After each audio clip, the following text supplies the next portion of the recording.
When you accept less than what you deserve, you unknowingly teach others how to treat you. Every time you settle, you set a new standard, one that says you're willing to be last on the list as long as you're still included.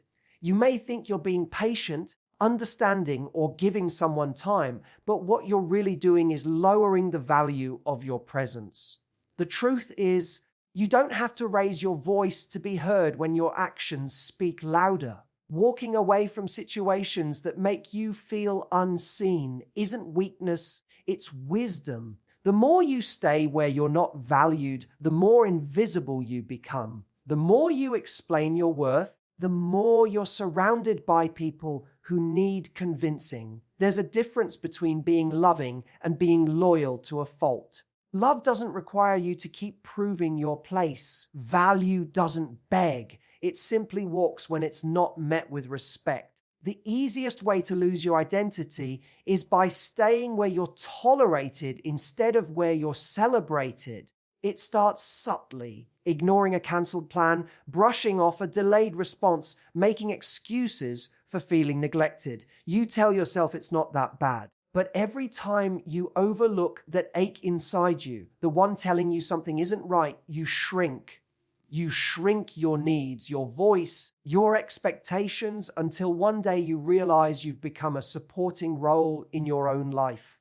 The tragedy isn't in being overlooked. It's in knowing you saw the signs and silenced them. You don't teach people how to love you by staying silent when you're hurt. You don't win love by staying in places that confuse you. Peace doesn't come from chasing, it comes from choosing. And sometimes the most loving thing you can do is let go. People treat you based on what you allow, and what you allow becomes your identity. It's not about what they say, it's about what you accept. You can listen to all the apologies, hear all the promises, read all the sweet words. But if they're not backed by action, they mean nothing. The mistake isn't in wanting love. It's in thinking that love has to come at the cost of your dignity. The most powerful shift happens when you realize your energy is a gift, not a right. When you give access to people who drain you, you're stealing from the parts of yourself that are still healing. You are not here to earn space in anyone's life. You're here to build a life that others feel honored to be a part of. That kind of energy doesn't demand. It inspires. It's easy to confuse history with loyalty. Just because someone's been in your life a long time doesn't mean they deserve a future. Familiarity isn't the same as love. Time spent doesn't equal time well spent. When you realize that your heart has been more invested in potential than reality, you finally see the truth. The hardest part isn't walking away. It's believing that walking away means you failed. You didn't fail. You grew. You outgrew patterns that taught you to accept less. You started listening to the quiet voice inside that said, "You deserve more." Growth feels like loss at first because you're shedding the layers of your old self. But the deeper you go into your own worth, the more you realize the strength it takes to choose yourself. Waiting to be seen by someone who won't look is the fastest way to disappear. Every time you put your life on pause for someone else's indecision, you rob yourself of momentum. Your time is not a waiting room for anyone's clarity. When you prioritize someone who keeps you guessing, you end up lost in their confusion. Your energy deserves direction, not detours. Clarity is kindness, not just from others, but from yourself. Giving yourself clarity means being honest about what you feel, what you need, and what you're no longer willing to compromise. When you stop making excuses for mixed signals, you start making space for mutual effort. The moment you stop chasing the unclear, you attract the certain. You were not created to beg for consistency. You are not here to remind someone of your presence, your value, your love. The right kind of connection doesn't require you to prove you matter. It already knows you do. When you accept inconsistency, you build a shaky foundation, and eventually everything on top of it starts to fall. It's okay to miss someone and still not go back. It's okay to care and still choose peace. You can feel everything and still make the decision that protects your self-worth. Strength isn't always loud. Sometimes it's the quiet decision to stop showing up where you're not met. Sometimes it's simply choosing not to fight for a place you should never have to fight for. Respect is felt most in absence. When you remove your energy from a space that didn't appreciate it, that space changes. You don't have to scream your value. You just have to stop offering it where it's not seen. The moment you walk with intention instead of attachment, your power returns. The world will mirror the energy you bring. When you operate like someone who knows their worth, the universe starts removing anything that doesn't align with it. It might hurt, but it's necessary. Not everyone is meant to walk every mile with you. And not everyone is capable of meeting you where you've grown. That's not your failure, it's your freedom. Your boundaries are a reflection of your self-love. They're not walls, they're filters. They keep the peace in and the chaos out. When you raise your standards, you raise the quality of your life. That doesn't make you difficult. That makes you discerning. Stop fearing the loss of people who can't meet your growth. Start embracing the presence of those who will never ask you to shrink. When you protect your space, you protect your peace. You don't have to settle for being someone's maybe when you're already a yes to yourself. Love that's worth keeping doesn't require you to question your place. It meets you with effort, consistency, and clarity. Anything less is a distraction from what you truly deserve.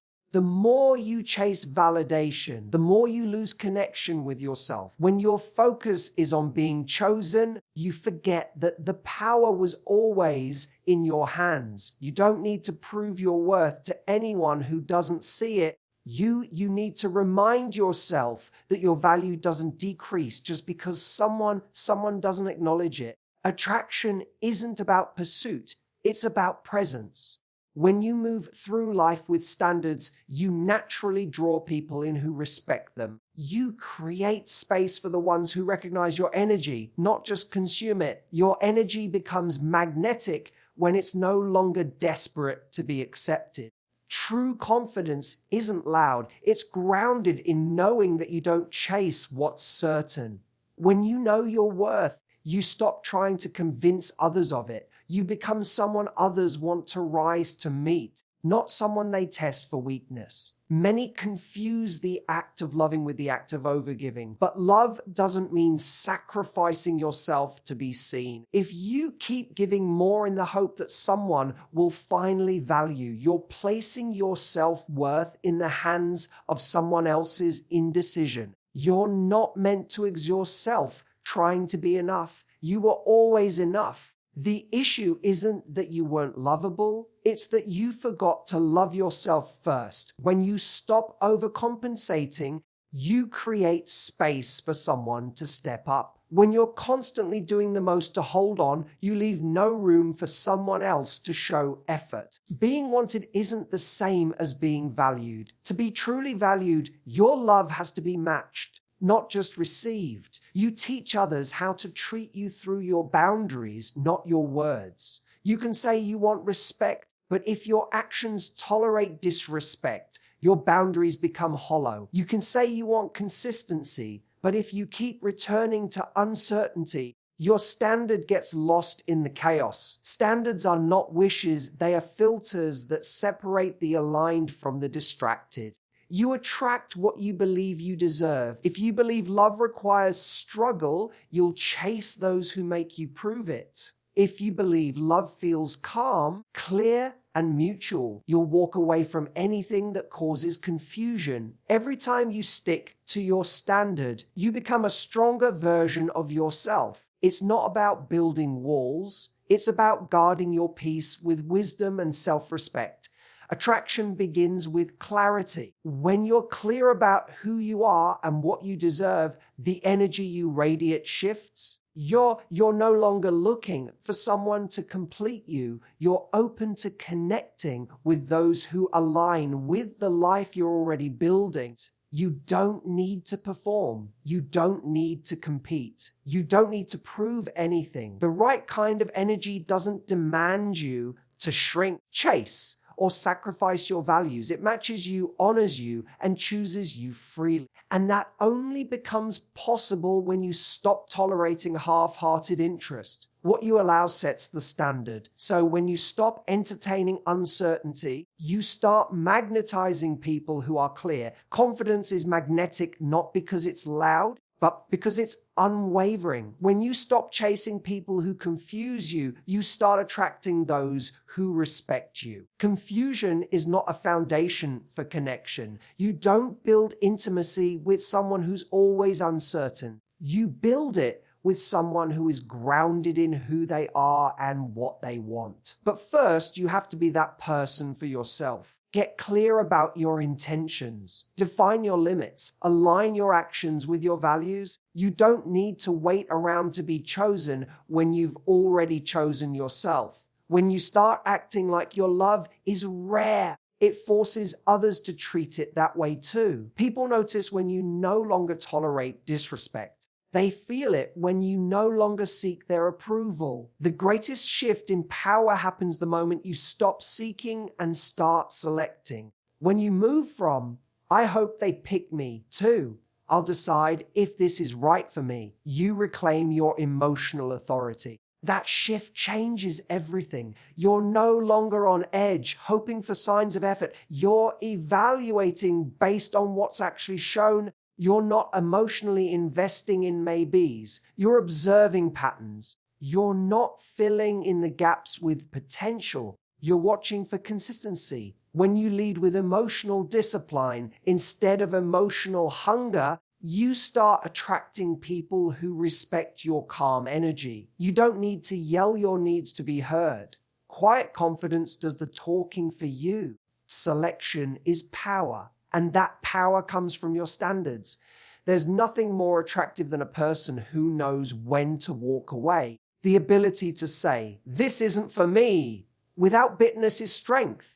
Detachment isn't cold, it's clarity. It's knowing your heart is too valuable to beg for love. It's recognizing that peace is worth more than potential. You don't have to slam doors, you just have to stop knocking. When your energy says, I'm not afraid to leave what doesn't grow me, the whole world adjusts. You're not punishing anyone. You're protecting your peace. Let others rise to meet your energy. Don't dip yours to match theirs. You attract what you mirror. Mirror strength, not desperation. Being chosen starts with how you choose yourself. That means honoring your gut when something feels off. That means not settling just because someone is charming, available, or persistent. That means knowing love isn't about what they're willing to give. It's about what you're willing to accept. Choose peace over potential. Choose clarity over chaos. Choose yourself every time you're asked to compromise your self-worth. When you do this consistently, you stop chasing what isn't for you. You stop fighting for love that feels like confusion. You stop explaining why you deserve effort. You don't need to demand anything. You simply remove yourself from the space where it's missing. You don't become a priority by showing how loyal you are. You become a priority by showing how aligned you are with yourself. Loyalty without boundaries is self-abandonment. Give your time to people who make space for it. Give your love to people who meet you halfway. The world reflects how you treat yourself. If you honor your standards, others will too. If you abandon them, others will take that as permission. Show up as someone who expects respect, and you'll find that the wrong people fall away quickly.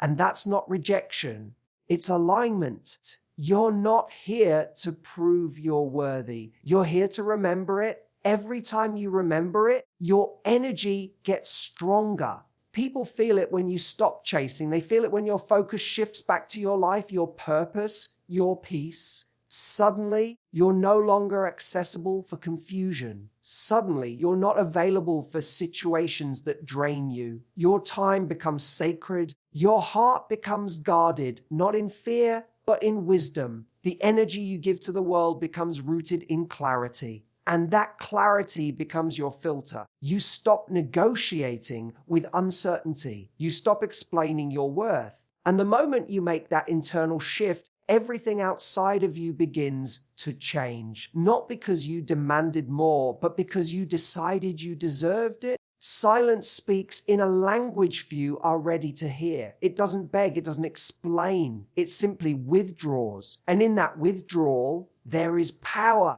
Power in choosing peace over chaos. Power in choosing stillness over reaction. Silence isn't weakness, it's wisdom. It says, I refuse to argue for my worth. It says, my energy is too valuable to waste on noise. When you go silent, you stop giving people a script to manipulate. You give yourself room to listen to your own voice again. When you stop responding, you shift the dynamic entirely. You're no longer playing the role someone expects of you. You're not trying to win approval, not trying to prove anything. Silence creates a mirror, and in that mirror, truth is reflected. Those who truly see you won't need a reminder of your value. Those who only noticed your presence when you spoke may finally feel your absence. Silence is not about games. It's about clarity. It's the space where true intentions are revealed. In stillness, the real story unfolds. You don't need to justify your boundaries. You don't need to explain your distance. The moment you feel the need to convince someone why you've pulled back, you hand them power over your peace. Sometimes the best explanation is none at all. Silence can't be argued with. It's not defensive. It's not offensive. It's neutral. And in neutrality, you reclaim control. The world starts to shift when you stop reacting to every trigger. Maturity is knowing that silence can say more than words ever could. You won't be understood by everyone, and that's okay. Not everyone deserves access to your thoughts, your time, your emotions. Silence is the filter that reveals who respects your space and who simply wanted your attention. People who are used to your emotional availability may feel unsettled by your quiet. But that discomfort is not your burden to carry. You are not responsible for managing other people's reactions to your boundaries. Your silence is your sanctuary. It is the pause where healing begins. It is where strength is rebuilt. Silence gives you the chance to recalibrate. When you stop speaking just to be heard, you begin listening to what truly matters. You notice what drains you. You recognize who values your peace and who disrupts it. You get honest about what you need, not what you're afraid to lose. Stillness reveals priorities. When the noise fades, truth emerges. And in that clarity, you stop tolerating what once seemed acceptable. You return to yourself, no longer needing validation from external chaos. That's the quiet where power grows. People often confuse silence with giving up, but silence is not surrender. It's strategy. It's choosing not to engage where your energy will be wasted. It's stepping back, not because you don't care, but because you care about your peace more. Silence is not avoidance, it's a choice to let your absence speak what your presence couldn't.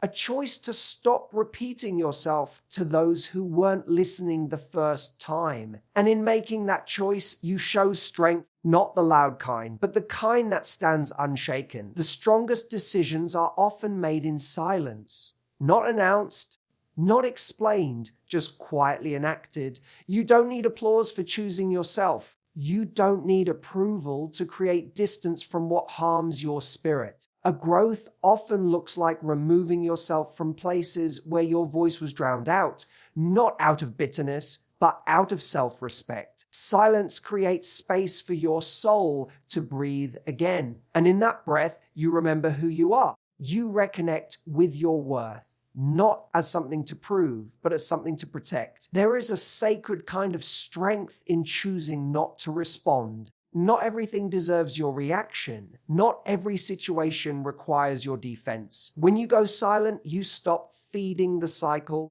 You stop trying to fix what was never yours to fix. You allow truth to rise without interference. People reveal themselves in how they handle your absence. Your silence becomes a test, not of their loyalty, but of your self-trust. Can you trust yourself to walk away without looking back? Can you trust yourself to stay quiet without feeling guilty? When you stop explaining yourself, you start respecting yourself. You no longer need to narrate your worth to be believed. You don't have to fill silence with justifications to feel valid.